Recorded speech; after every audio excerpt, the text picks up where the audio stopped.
Adrian, Father Piero, pati niyo rin ang magandang gabi. Tayo po ay nasa ikatlong araw ng ating paghahanda sa dakilang kapistahan ng ating simbahan sapagkat talaga dito bilang tahanan ng Diyos. Kaya pakisama po ang inyong mga personal na kahilingan sa ating misa na tulad ng ipagdasal ng inyong pamilya, lalo ang mga may problema at lalo na mga may karamdaman. Manalig lagi at umasa, binibigyan ng Diyos ang mga marunong tumingin. Pinagbubuksan ng pintuan ng mga marunong tumato at ang mga naghahanap ay tiyak makakatakbo.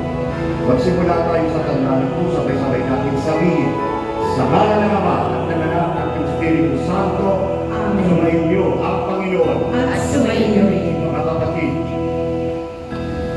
hilingin natin sa ating makapangyarihan na marapatin niyang basbasan itong tubig na iwibisit ngayon bilang pagmumita sa tinanggap nating binyag noon.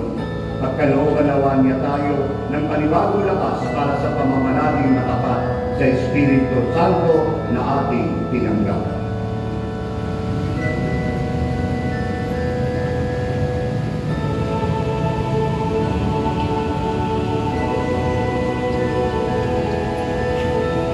Ang manabing makapangyarihan, niloob mo sa tubig na bukan ng buhay at tagapagdulot ng kalinisan, ang kalooban namin magkamit ng katalisayan at ng iyong buhay na ibinigay sa mga hirap. Hinihiling namin marapatin mong basbasan ang tubig na ito na ngayon nais namin mabisig sa aming katawan. Pagkalooban mong sariwain ito sa amin ang buhay na iyong ibinigay sa amin nung kami pinyagan at ipagsanggalang nawa nito sa tanang kasamahan ang aming buong katauhan upang makadulog kami sa iyo ng may katalisayan sa kapagkakamit namin ng kalooban ng kaligtasan sa pamamagitan ni Yesu Cristo kasama ng Espiritu Santo magkasawalang hanggan. Amen.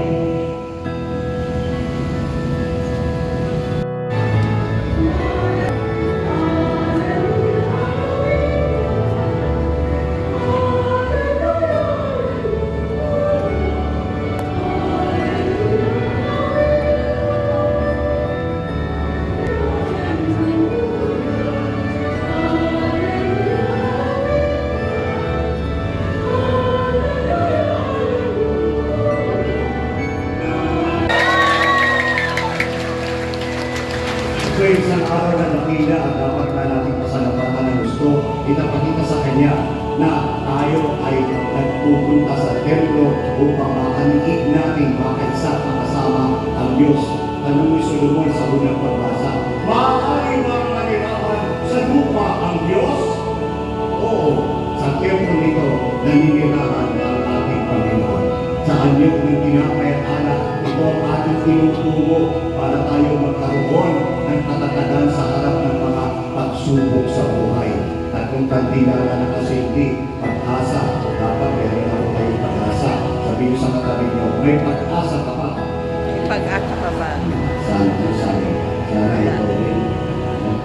May pag-asa pa tayo, di ba kasi kung mabigat ang problema, kung saan tayo mahanap ng solusyon, di ba, sa pamalihin, kung nag-aawain natin pagbagong taon, magpaputo kayo ng malalakas para lumayas ang masamang espiritu sa bahay niyo. Kahit ako tatapatin ko kayo, hindi ko kayo palayasin ng masamang espiritu sa bahay niyo. Lalo na kung doon nakatira. Masabay niyo pang kumain.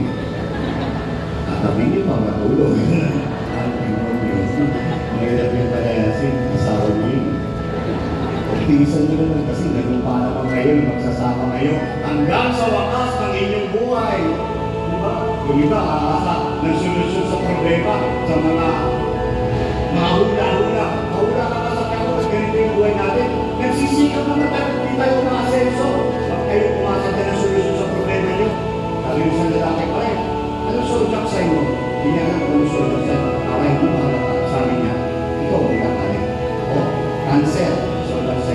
Ay nang ginawa, nang iniwanan niya ang kanyang laman at dugo sa anyo ng tinapay at alak para meron tayong puntahan kapag may kagigitan sa ating buhay.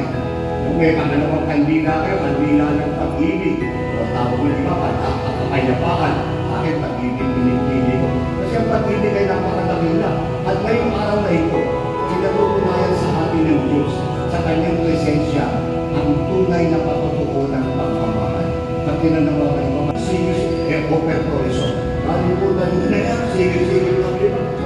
magpapakita. Adik din ako eh. Isang mo niya, mahirap na naman. When you see you pray twice, nasa templo kayo sa tahanan ng Diyos, nananahan ng Diyos sa lupa sa pamamagitan ng templong ito at iba pang templo sa buong mundo. God is present and presence is love. Kapag nandiyan siya, tanda yan ng pagmamahal tulad ng araw ng Pasko. Kapag nagsisimba kayo, makikigay sa mga pagbasa, ang lahat na nakinig kung malakang aming pagmamalaki.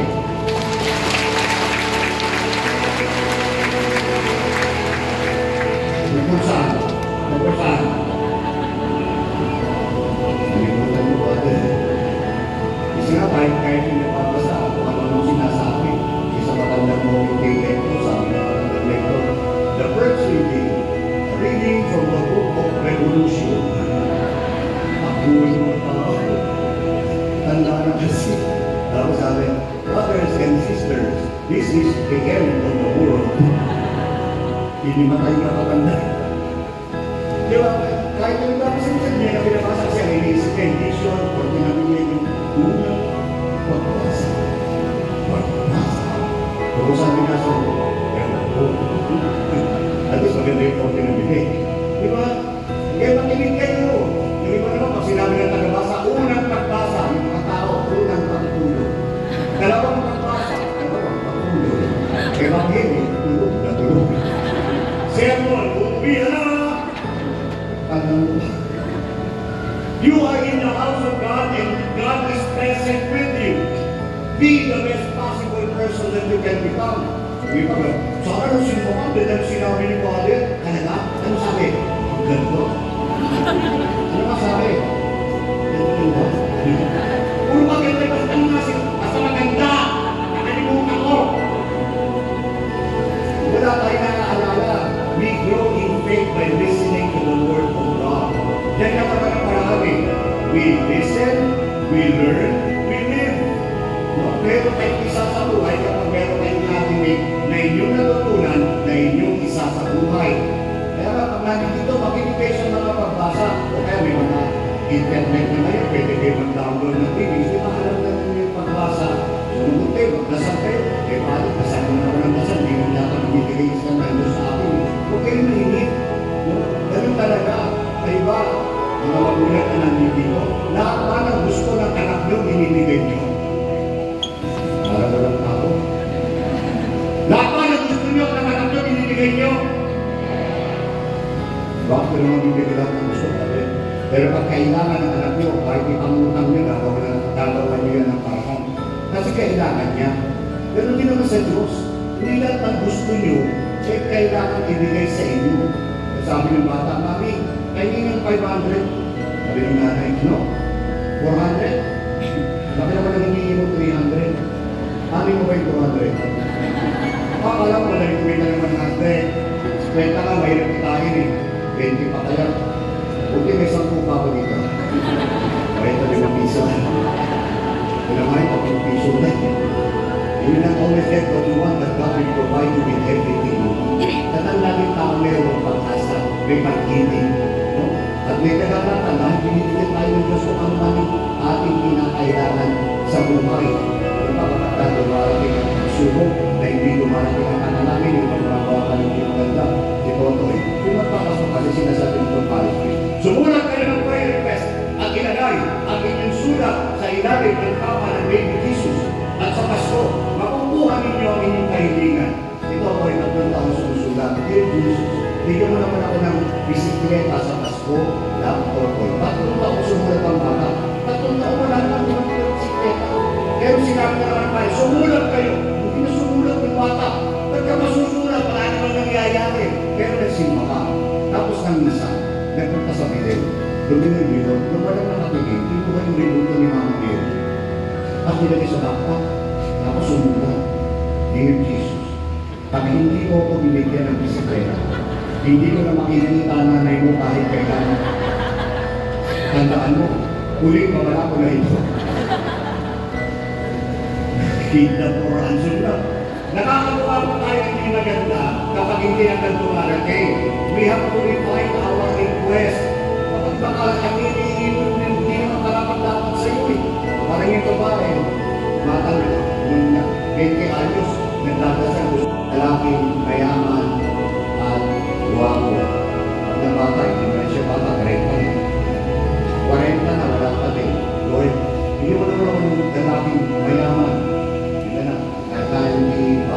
ginagawa ko, hindi na siya maganda, palit ko. Pag 50, wala ka sa Lord, hindi mo naman ako lalaki, basta lalaki. You refine your request, baka hindi yun para sa inyo eh. Kaya ka tayo gumanapot sa Panginoon sa kanyang dambayan, sa kanyang tahanan. As a sign of love, mahal niyo ang Diyos kaya kayo nandito. Huwag na kayo maghanap ng ibang paliwanag kung bakit nyo nasasabing may pagmamahal kayo sa Diyos. Just be in present with God, and God with you is a sign of love. Ang pagmamahal nyo sa templo ay kapuling-puling sa Panginoon. Na sana yung ating ibinibigay ng pagmamahal sa Diyos ng ating presensya ang inulog din natin sa ating pamilya ngayong darating na Pasko. If love is present, dapat yung pamilya mo, kung mahal mo talaga, sila ang kasama mo sa araw ng Pasko. Huwag yung sabihin, mahal ko, pamilya ko, Father. Lagi nyo na magkasama, mga kumpare. Aminin nila, kayo naman yung kumpare. Ang sumunod yan, tawag yan, ako ako, mahal ko. Mahal ko, mga magulang ko, Father. Pero lagi kayo nasa barkada, sinungaling ka. Pakiulit, ako nakatingin sa katabi. Hindi na nga, maraming nalihan lang eh. Sinungaling ka, 1, 2, 3. Basta ako kayo nakatingin. Talaga naman eh, ano tawag Diyos na ako ganun? Mahal mo pero ayaw mong kasama. Ang mahal mo na gusto mo natin kasama. Emmanuel. Kung si Jesus ay Emmanuel para sa atin, kayo naman po, ngayong panahon na ito na magkakasuhan, kami Emmanuel para sa uling pamilya. Sa araw na may special sa ating mga Pilipino, sa ating mga Kristiyano at Katoliko, tayo lahat ay nagpapatunay at buhay na patotoo ng pagmamahal. Love is presence. Sa Pasko, tulad ni Jesus, maging Emmanuel kayo sa inyong pamilya. Gandang gabi po, kapalain kayo lahat.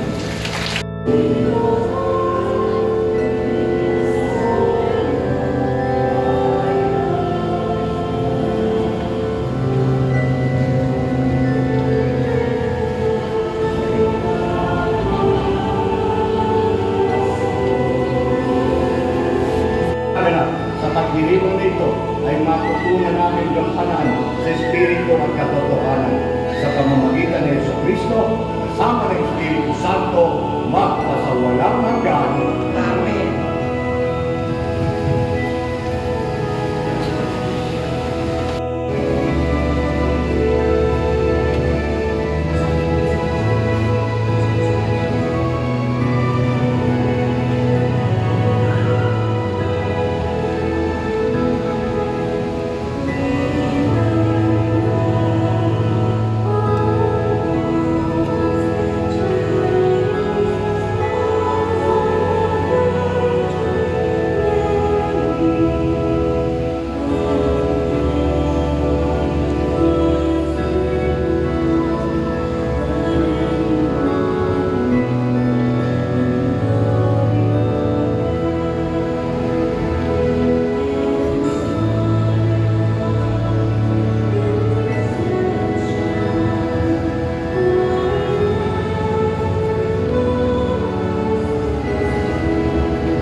In the movies of December, sparkling lights all over town, children's carols in the air, by a Christmas tree, a shower of stardust. Saving the best for last.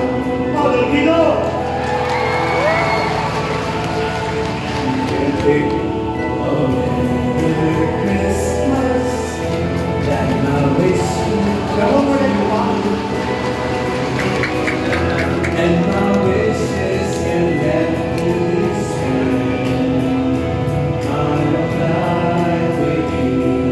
Dagdagan niyo po yung ibigay. Remember, generosity is the foundation of prosperity. Amen?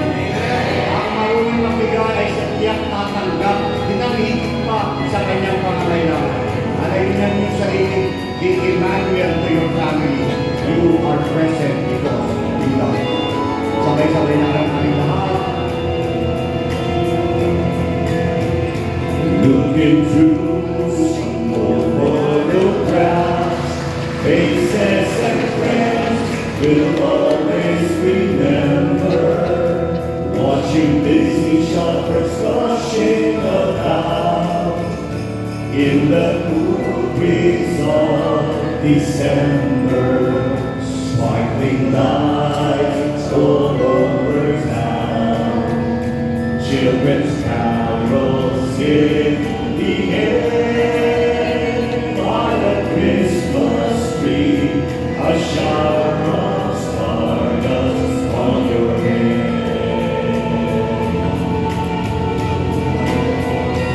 I can think of a better Christmas than my wish I'll get true. And my wish is that you let me spend my whole life with you. My idea of perfect Christmas is spending it with you.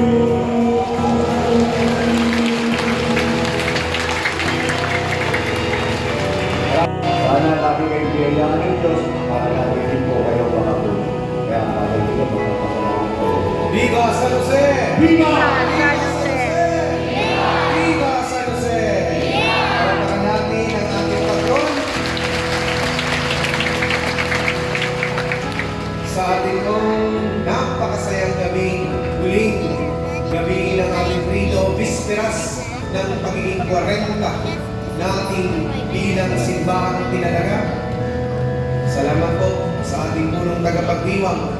Bagamat di ko po alam talaga ang kanyang homily kasi nag-aabol po ako sa traffic, nagkasalpa ako sa bago bantay, napakasarap ng traffic, nagpapalit-palit na kami ng mukha. Pero pagpunta ko po kanina, kahit po yung mga nakatingin sa jeep, nakikinig po ng homily ni Father, tawa ng tawa. Tawag ko po sa kanya ay Daddy, kasi nga po, matanda na siya. Tatay po ang turing namin sa kanya, lalo na po ako. Dati ay napakakisip, kamukha niya po si Herbert Bautista. Ngayon,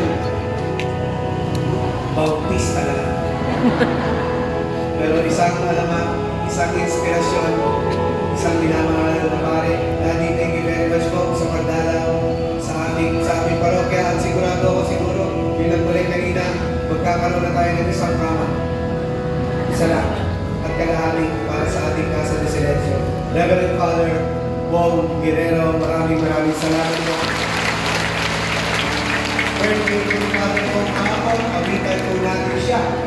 Happy birthday to you. Happy birthday, happy birthday.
Amen. Pag interesado kayo, bumili kayo, ganyan po yung mga libro. Happy-happy mo yung una, puro jokes lang naman nun. Kung gusto yung tumawa hanggang mawalan kayo ng malay, yun ang bilhin nyo. Pangalawa, happy-happy pa more jokes din yan. Pero may reflections na yung pangatlo, pangapat, kung English na yan, positivity books yan, no? Yung mga simpleng bagay na dapat natin matutunan. Like for example, if you do not get what you like, learn to like what you get. Bakit di kayo malulungkot, no? Yung mga ganun ba, I will not punish myself for the mistakes of others. Kung may kasalanan, hindi ko magrusa.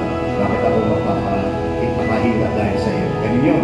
So yung naman ang teach you ay, yun po ay English, ang kwento niya, hindi nakakawa, makapagbagdang dati. Yung pang-anim, forever happy. Yung jokes, pero mga English na lahat ng pati yung number 7, happy ending. Virus versus virus. Paano tayo nagtagumpay sa virus? Yun po ang reflection. 200 lang ang bawat isa. Senior citizen o discount. Senior din ako, tablayan tayo. Mahal ko po pag bumili kayo dun sa baba. Maraming salamat sa bibili. Sa hindi naman bumili, may araw din kayo. Parang bumili. Wala naman kayo naman pera. Dinaglag yun sa silensyo. Okay lang din yun. Okay? So nandun lang po siya. Bababa ko na para bumili. Sumayin niyo ang Panginoon. At sumayin rin. Magsiyo ko kayo habang ginagawad ang pagpapala. Ang pong may kapal ng langit at lupa na tumipon sa inyo sa paggunita at tatalaga ng dambanang ito sa ngalan niyang dakila ay magawad naman sa inyo ng nag-uumapaw niyang pagpapala ngayon at magpasawalang hanggang. Gawin nawa ninyo kayong maging kanyang tahanan na pinamamahayan ng Espiritong Banal na tumipon sa mga nagkakahiwa-hiwalay at kay Kristo ay pinag-isa ang tanan ngayon at magpakawalang hanggan. Amen. Gawa kayong dinalisay upang panahanan ng kung may kapal ay magkamit ng ligayang pamana kailanman sa tanang mga banal ngayon at magpasawalang hanggan. Amen. At magpalain kayo ng makapangyariang Diyos, Ama, Anak at Espiritu Santo. Amen. Umayo kayo at maging Emmanuel sa inyong tahanan. Thanks. Salamat sa Diyos.